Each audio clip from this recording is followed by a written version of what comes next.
Hello everyone, this is the video for third year student. Today I'll teach you a topic. Actually it is an expansion of idea. ऐसा आपको एक topic दे दिया जाएगा और उस पर बोलेंगे कि आप इस पर लिखिए, आप इसको एक्सपांड कीजिए, विस्तार से बताएं। ठीक, ये 4 नंबर का आता है। थर्ड ईयर के जितने भी स्टूडेंट्स हैं BA BCom BSc उनके लिए मैं टॉपिक लेकर आया हूँ आज। ठीक है, आप ध्यान से देखिए इसको। इसकी फ़ोटो जो है वो आपको ग्रुप में पहुँचा भी दी जाएगी। ठीक है, अभी आप इसको समझें। अगर आपको आ जाए necessity is the mother of invention. Necessity का मतलब होता है आविष्कार, आवश्यकता, और इन्वेंशन का मतलब होता है आविष्कार। तो आवश्यकता आविष्कार की जननी है, सुना होगा आपने हिंदी में। ठीक है, तो जहाँ पे आवश्यकता होती है वहीं पे आविष्कार होते हैं। बिना आवश्यकता कोई आविष्कार नहीं होगा, ऐसा इसका कहना है टॉपिक का। ठीक है, तो अपन इसको देखते हैं। चलिए स्टार्ट करता हूँ मैं समझाना। इसकी फ़ोटो भी मिल जाएगी आपको, और ये अभी आधा है, मैं ब्रेक लगा के आधा और करके दोनों वीडियो जोड़ के आपको दूंगा। ठीक है, चलिए स्टार्ट करते हैं। Necessity compels a man. Compel का मतलब होता है मजबूर करना, उससे करवाना कुछ काम। Necessity compels a man to find out ways. व्यक्ति को मजबूर करती, आवश्यकता जो रहती है वो व्यक्ति को मजबूर करती कि वो रास्ते ढूंढे, एंड मीन्स, और ऐसे साधन ढूंढे, to fulfil the demands of life, कि वो जीवन की जितनी भी डिमांड है, जीवन की जितनी भी आवश्यकता उसको फुलफिल करे, इसके लिए मजबूर करती। कौन मजबूर करती? Necessity. This gives rise to the invention of new things. ये नई नई चीज़ों को इन्वेंट करने का एक राइज मतलब जगाता है, एक तरह से जगाता है कि लोग नई नई चीज़ को इन्वेंट करें, न्यू थिंग्स, नई चीज़ों को इन्वेंट करें, एंड न्यू आइडियाज़, और नए नए तरीके खोजें, नए नए तरीके लाएं। नेसेसिटी जो होती है, आवश्यकता जो होती है, मीन्स उसका मतलब होता है डायर नीड। डायर नीड का मतलब होता है बहुत अधिक ज़रूरत।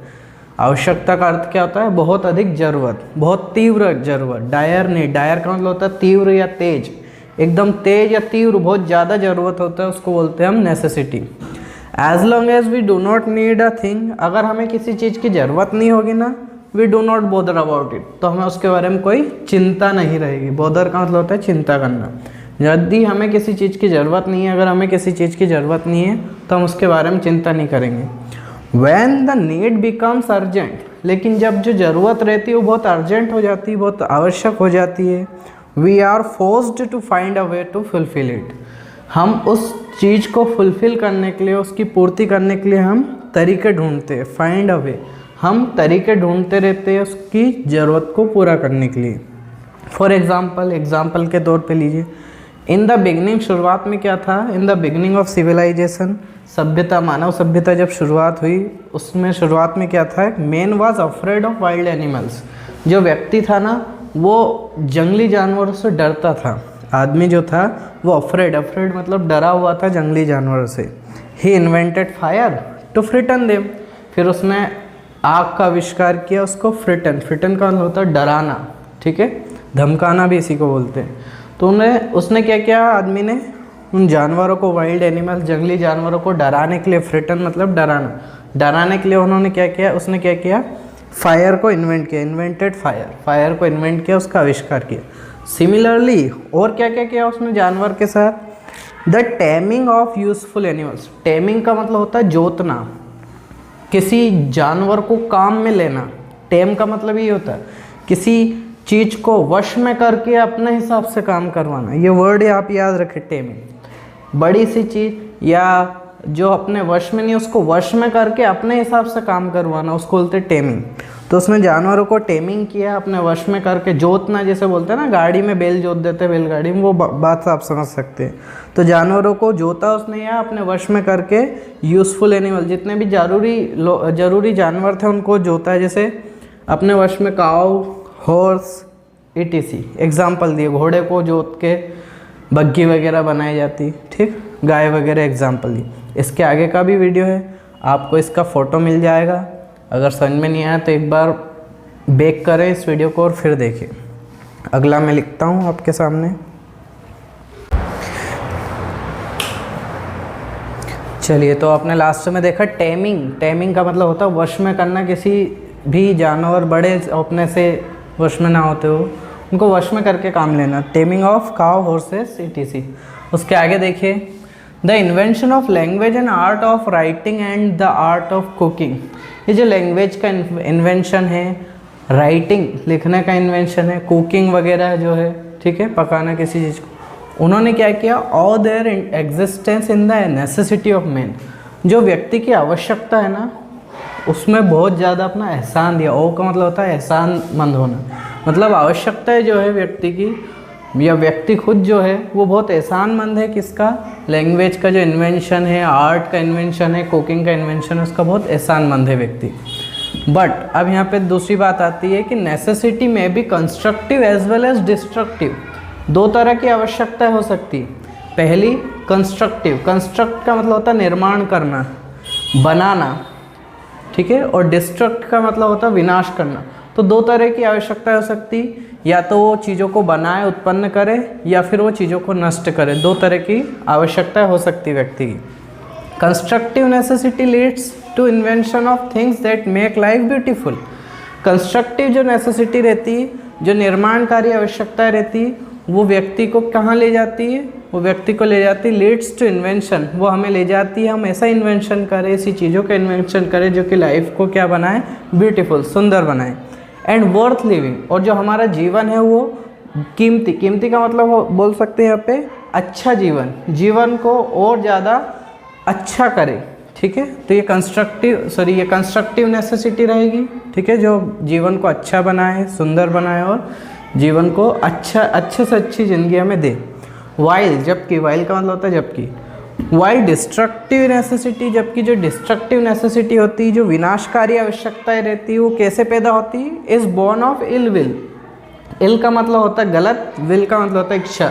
गलत इच्छाओं से या किसी का बुरी इच्छाओं से जन्म होता है किसका? डिस्ट्रक्टिव नेसेसिटी का। एनमिटी, दुश्मनी हो सकती कि यार इसका कुछ बिगाड़ना हमें, तो किस तरह बिगाड़ सकते, कोई ऐसी चीज़ इन्वेंट करे या कुछ ऐसा करे, तो ये सब डिस्ट्रक्टिव नेसेसिटी रहती। एनमिटी मतलब दुश्मनी से पैदा हो सकती है। And an overpowering desire, एक और बात याद रखना, overpowering desire. Overpowering का मतलब होता है दूसरों पे कब्जा करना, दूसरों पे दबदबा बनाना। इस डिज़ायर, इस इच्छा की वजह से एक डिस्ट्रक्टिव नेसेसिटी इन्वेंट होती। To defeat and subdue others, या तो किसी को हराना है। सबड्यू का मतलब होता है काबू में करना, मुट्ठी में कर लेना किसी को। तो सबड्यू करना किसी को, काबू में करने के लिए, ठीक, या हराने के लिए। ये सब कहाँ से होती है? डिस्ट्रक्टिव नेसेसिटी इसी से जन्म लेती है। अगर हम ये सब करना चाहते हैं तो हमें आवश्यकताएं रहेगी किसकी? विनाशकारी आवश्यकता रहेगी। ये लोगों को विनाश करने के लिए हम चीज़ों को इन्वेंट करेंगे, ठीक है। आप समझ सकते हैं क्या करना है, किसी देश को तहस नहस करना है या उस पर आक्रमण करना, तो वही बॉम्ब वगैरह इन्वेंट करना, वो आगे आएगा आपको। देखिए, चले तो यहाँ तक समझ में आए। आगे देखिए, this has led man to invent all sorts of weapon. देखिए वही बात आ गई जो मैंने बोला था। इस डिस्ट्रक्टिव नेसेसिटी ने क्या किया है? ये जो विनाशकारी हमारी आवश्यकता है, इसने क्या किया है? It has led man to invent all sorts of weapon.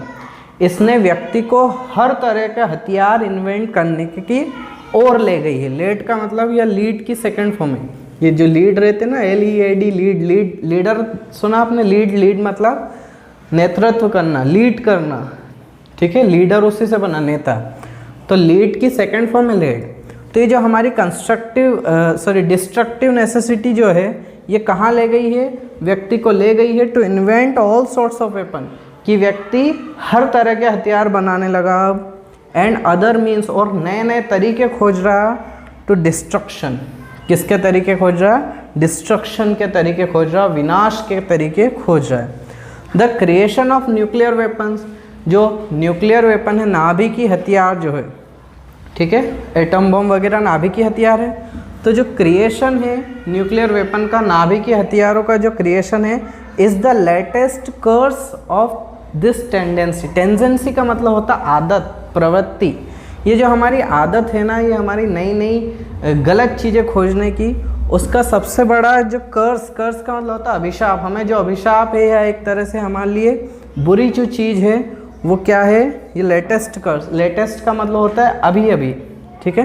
Latest का मतलब आप सुनते होंगे लेटेस्ट मूवी, लेटेस्ट सॉन्ग। तो लेटेस्ट का मतलब होता है अभी अभी, ये सुपरलेटिव डिग्री एक तरह से। लेट की सुपरलेटिव डिग्री लेटेस्ट। लेट का मतलब होता है देरी से आया हुआ, और लेटेस्ट मतलब जो सबसे देरी से आया हो या सबसे बाद आया हो, मतलब अभी अभी आया हो। इसीलिए लेटेस्ट सॉन्ग, लेटेस्ट मूवी, जो सबसे बाद में आए हो वही तो नया होगा। कौन सा सॉन्ग सबसे नया होगा? वही सॉन्ग सबसे नया होगा जो कि सबसे बाद में आया है। लेटेस्ट सबसे लेट, ठीक है, इसलिए उसको एकदम नया बोलते हैं। लेटेस्ट सॉन्ग एकदम नया सब। तो हमारा एकदम नया अभिशाप या अभी अभी का जो हमें अभिशाप मिला है एक तरह से, वो क्या है? वो हमारा न्यूक्लियर वेपन है, ठीक है। हमारी जो आदत है गलत चीज़ों को खोज करने की, उसका अभिशाप हमें क्या मिला है? न्यूक्लियर वेपन, नाभिकीय हथियार। लास्ट में इसका कंक्लूजन टाइप है कि necessity is the mother of invention. आवश्यकता जो है ना वो आविष्कार की जननी तो है, but it must be controlled, लेकिन इसको नियंत्रित किया जाना चाहिए बाय अ मोरल बाइंडिंग। एक इस पर रोक लगनी चाहिए। मोरल का मतलब होता है नैतिक, ठीक है। एक अच्छे से हमें रोक लगानी चाहिए, और वो रोक कैसी? Of inventing only those thing. हम इस तरह रोक लगाएं इस पर कि हम केवल वही चीज़ें इन्वेंट करें दैट हेल्प मैन, जो कि व्यक्ति को मदद करे। किस और मदद करे? टूवर्ड्स का मतलब होता है की ओर। किस और मदद करे? The achievement of perfect happiness on earth. कि आदमी जो है, व्यक्ति जो है, मानव जो है उस अर्थ पर, इस धरती पर अच्छी से अच्छी खुशी हासिल करे। सबसे बढ़िया खुशी हासिल करने के लिए वो इन चीज़ों का इन्वेंट करे, ठीक है। अगर आपको ये समझ में नहीं आया हो तो आप इसको रिवर्स करके एक बार और देख लीजिए इस वीडियो को। ये था 3rd ईयर के स्टूडेंट के लिए एक्सपांशन ऑफ आइडिया। 3 आपको टॉपिक दिए रहेंगे, तीनों में से आप छांटिए, जो आपको अच्छा लगे उस पर लिखिए इतना जितना मैंने आपको बताया है। 4 नंबर इसके आपको मिलेंगे। टोटल पेपर 30 नंबर का आएगा आपका, 5 नंबर की सीसी रहती है। इतना अगर आप लिख देते, और ज़रूरी नहीं है कि यही लिखें। एक्सपांशन ऑफ आइडिया आपकी राइटिंग स्किल में आता है। राइटिंग स्किल का मतलब होता है लेखन कौशल। आप कितने अच्छा लिख सकते हैं, इसका मतलब ये नहीं कि आप इसी को लिख दें। कितने अच्छा टीप सकते हैं, कितनी अच्छी नकल कर सकते हो, नहीं, कितना अच्छा लिख सकते हैं। तो आप समझ गए होंगे, ये केवल एक आइडिया है कि अगर ऐसा टॉपिक आए तो ये चीज़ें लिखें। आप चाहते हैं कि नहीं सर ये चीज़ें तो आपने, हो सकता है कोई ऐसे इंटेलिजेंट स्टूडेंट हो जो ये सोचते हो कि सर इससे अच्छी चीज़ें लिख सकता हो, बिल्कुल आप लिखिए, ठीक है, बट लिखिए इतना। So it was the topic of expansion of idea and it comes in 3rd year. 3rd year में आता है, 3rd ईयर के स्टूडेंट के लिए वीडियो बनाया मैंने, ठीक है। आपको ग्रुप में इसके फ़ोटो मिल जाएंगे, जो मैंने समझाया उसका दोनों के आपको फ़ोटो मिल जाएंगे, और आप इसको वीडियो को देखें। अपने जो फ्रेंड हैं उनको शेयर करें कि देखिए किस तरह ऑनलाइन स्टडी हो रही है हमारी गवर्नमेंट कॉलेज आष्टा में, उनको बताएं। जो लोग इस ग्रुप में नहीं हैं या जो लोग मुझसे नहीं जुड़े हैं, जो लोग समझ रहे हैं कि यार कौन दे सर को नंबर, क्यों हम जुड़ें, ठीक है, उनको आप ये वीडियो सेंड करें। आप जानते हैं कि यार ये वाला दोस्त है नहीं है इस ग्रुप में, आप देख सकते हैं अपने फ्रेंड लिस्ट में, देख सकते हैं यार ये तो इसमें है नहीं, तो उसको ये शेयर करें।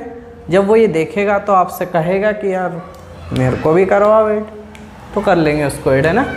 तो आप देखिए इसको, समझ में नहीं आया 2-3 बार आप रिवर्स कीजिए, समझिए, और हो जाएगा। 4 नंबर का आएगा ये, ठीक है।